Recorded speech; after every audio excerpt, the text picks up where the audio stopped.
जो मधुबाबू ओडिशा प्रदेश उत्तर प्रदेश गठन करते जन्ममाटी अवहेलित थिला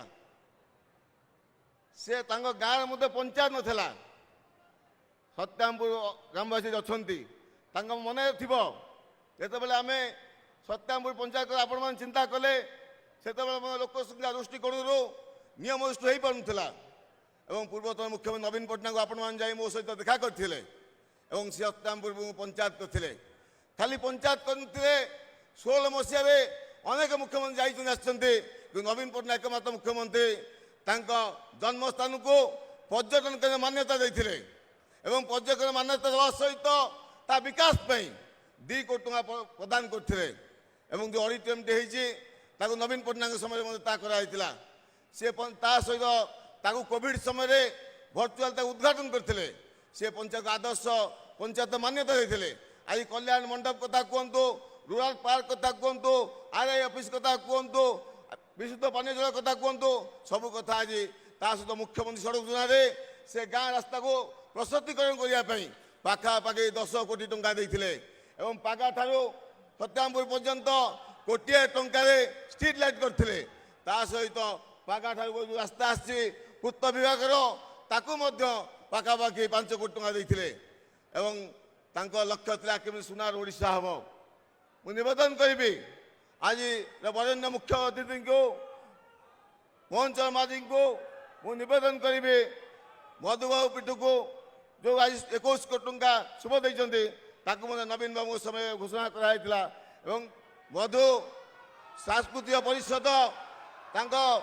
जमी विवाद काम हो पार ना आज शुभ देते मुवेदन करी 50 कोटी टंका दिंतु से कार्य केमती आउ अधिक हम सहित मधुबाबू किपर भाव में भारत रत्न पाइबे से नेतृत्व आज वरेण्य मुख्य अतिथि श्री मोहन चरण माझी दायित्व ने निवेदन करी। ए मंच राजनैतिक आलोचनार मंच नुहे ए मंच ओडिया स्वाभिमान आम भितरे थिबा ओडिया पण आम भितरे थिबा ओडिया भावना आम भितरे ओडिशा और ओडिया प्रति थिबा भल पाइबा को प्रदर्शन करिवार मंच मु कहबा को चाहे केवल कोठाबाड़ी निर्माण करदेले जातिर पूर्व गौरव फेरी आसब से कथा नुहे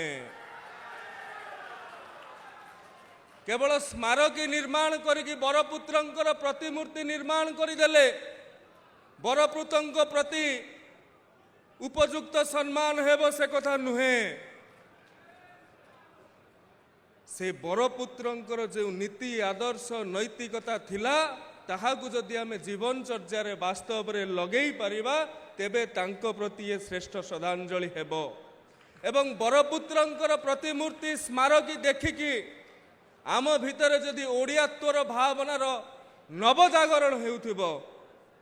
तेबे जाइंकी से बरपुत्रंक प्रति ताहा श्रेष्ठ सम्मान हेबो तेणु ये ओडिया मानंक भितरे ओडिया पणर नवजागरण पाई कि ये ओडिया पक्ष को माननीय मुख्यमंत्री घोषणा करिसंती।